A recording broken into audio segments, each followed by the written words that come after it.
Sometimes they are, and sometimes they're not. Welcome to this episode of Am I the Asshole? Our first one is from One Entrepreneur 5686. Am I the asshole for declining to fix the errors I made in a blanket I crocheted for someone and taking it back instead? I made a blanket for my sister-in-law Amanda. I was able to give it to her last weekend. She'd asked for it in certain colors. I didn't have any other projects on my to-do list, so I was happy to make it for her. I had most of the colors already too, so it worked out. When I gave it to her, she was excited and started to look it over. I figured it was to see how it was put together, since she doesn't crochet. After a little bit, she said that she loved the blanket, but she couldn't help but notice some of the little mistakes I'd made along the way. I asked her what she meant, and she pointed out some things, like I'd accidentally done one row of stripping instead of 3 for one section. I'd switched to the wrong color and threw off a pattern at some point, etc. She handed it back to me and told me that she loves my progress with it and couldn't wait to see the finished project. I told her that it was finished. She looked down at it and said that it wasn't done until it was perfect, and I'd made several mistakes that I could easily go back to correct. I was honestly dumbfounded by this. I hate the way perfectionists try to force their quirk onto others. I made this blanket for her free, out of my own free time, because I love her. I told her that. She said she knows and she loves me for it, but that she wouldn't be able to use it because she wouldn't be able to focus on anything but the mistakes. I said whatever and took the blanket back and said that if she doesn't want it, I'll keep it. She looked surprised and said that she does want it, she just wants my best work and not something half-assed. I told her that if she thinks me crocheting a whole fucking blanket and making minimal errors is half-assing it, I'd rather just keep the blanket. She's so upset with me and told me I was acting ridiculous and that it wouldn't take me long to fix it.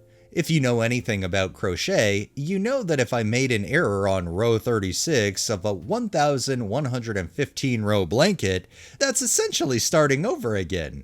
Anyway, I come to you all. Am I the asshole? 1115% no. OP is definitely not the asshole here. They literally tried to do something nice, and the entitled sister-in-law just wants more and more. I feel like even if it was perfect, she'd find a flaw to complain about. This next one is by Kitchen Tomato 2132. Am I the asshole for not walking my daughter's friend home? My daughter, Rowan 11, recently hosted her very first sleepover. She invited her best friend, Amanda, almost 11, who lives just across the street and 2 houses down from us. They did all the classic sleepover activities: pizza, popcorn, a movie, face masks, and nail polish. Everything was going perfectly, until around 11 p.m., when Rowan came into our bedroom to let us know Amanda was homesick and wanted to go home. I went to check on Amanda, and while she assured me she was having fun, she really wanted her mom. Fair enough. I texted her mom Susan to let her know what was happening, and she said it was fine for Amanda to come home. So Amanda packed up her things and I walked her to the porch. From there, I watched her walk the short distance to her house and go inside safely before heading back inside myself. The next day, I ran into Susan while she was out walking in the neighborhood. I asked how Amanda was doing, and, well, Susan was furious. Apparently, Amanda had been upset about leaving early, but what really got Susan's blood boiling was that I didn't walk her to the door. She berated me for letting her child walk home alone at night in the cold with the potential of God knows what happening to her. For context, we live in a quiet cul-de-sac in a safe neighborhood. I stood on the porch the entire time and watched Amanda walk into her house before going inside. Amanda didn't seem scared or hesitant, and she never asked me to walk with her. To be honest, it didn't even occur to me that this would be an issue. When I was a kid, I would walk all over by myself. Sure, I know times have changed, but I genuinely thought this was fine. Susan didn't see it that way. She's still furious and has been telling neighbors I put Amanda in danger. Despite my apologies to both her and Amanda, she's banned the girls from playing together. Now I'm left wondering, was I wrong to not walk Amanda to her front door? Am I the asshole? Thank you all for the support. Here's some additional context. That night, it was just Amanda staying over, no other friends. I'm married and my husband was home. Susan is also married, but her husband travels often and happened to be out of town that night. She has another child, Matthew, 5 male. She told me that if I had let her know I wasn't planning to walk Amanda home, she would have woken Matthew up to come get her. One of the neighbors siding with Susan mentioned that I should have known how protective she is of her kids, especially since Amanda is typically a shy and fearful child. I'll admit I didn't know this about Amanda, but my own kids are the total opposite, so it wasn't even on my radar to walk her all the way home. Maybe it should have been. If Amanda had asked me to walk her home, I absolutely would have. I can understand, to an extent, Susan being upset if she truly felt I put her child in a dangerous situation. I thought this would blow over after a couple of days, but this happened at the beginning of December. I mean, considering that they didn't live that far away from OP, I don't really see the faults in the OP. Yeah, maybe they should have walked the child home, but at the same time, if they stood there and watched the kid physically go into the house and ensure that nobody was going to snatch and grab that child, I really don't see what the issue is. If anything, it would be hella irresponsible for that child's parent to send the 5-year-old child to pick up that child, because then you have 2 kids out in the middle of the fucking night. And our final one is from UXEGBM7TMY. Am I the asshole for no longer giving support to my wife's family after I became successful with my own company after they talked down about me? My early 30s wife, mid 20s, grew up in a fairly poor environment. Her grandpa had money, but her mom didn't, and her sister doesn't. My wife has an incredibly strong work ethic. She's probably more so defined as a workaholic. When I first met her, I was in trucking, making about 50 to 70k a year. Since then, I've developed a niche for a specialty marketing field, and became very good at it. All my friends encouraged me to go into business for myself with a marketing company.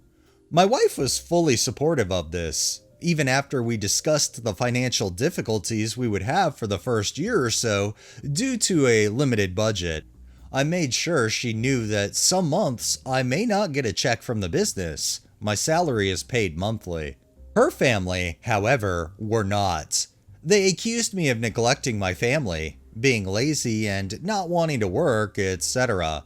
They would constantly be bringing up the fact that I didn't have a job because I was always home, working remote. She would defend me, but they would ignore it and continue to call me lazy and a deadbeat for putting my daughter in daycare while I worked from home. I was still driving a truck part-time to have a steady and reliable income, but it was only half of what I was making on a good week. In the last year, however, I've grown my income from my business beyond what I was making in trucking and have very little overhead. Since we cut costs back when I first started, we realized a lot of the things we were paying for we could do without, or found other alternatives, and we never really added those expenses back, so it's like we have significantly more money now. I still drive a semi occasionally for a friend who owns his truck, mainly to keep my CDL active and stay knowledgeable in the industry as a fallback. Her family has taken note, and they are constantly asking to go out to eat with us, hang out with us, etc. Then get mad when I never pay for the meals, the outing, the vacation, etc. Aside from my part of the tab, obviously. Looking back, I understand why they never had money. They were living well beyond their means. But if it makes them happy, then it is what it is. I let my wife do whatever she wants with her money, which sometimes includes buying stuff for her family, which I support her doing with her money, if that's how she wants to spend it. But I make sure that she knows I don't want a dime of my money going to her family, since they were unsupportive of what made us our money, and would go as far as to talk down about me for doing what led to our money. I definitely don't think the OP is an asshole in this situation because in a lot of ways, I'd probably take the same stance. If you're gonna doubt me and talk down to me, then why the hell should you benefit off of my successes when you weren't supportive to help me reach those successes in the first place? Definitely not an asshole. Alright, that's enough stories for the day. Well, that wraps up this episode of Am I the Asshole? If you liked the video, please drop a like, share my content on all of your social media, subscribe if you haven't already, and make sure to hit that bell so you're notified every time I upload, and drop a comment down below. It really helps with the algorithm and helps new people find my channel. Thanks for watching, thanks to my patrons and super thanks contributors. Have a great day and stay safe out there.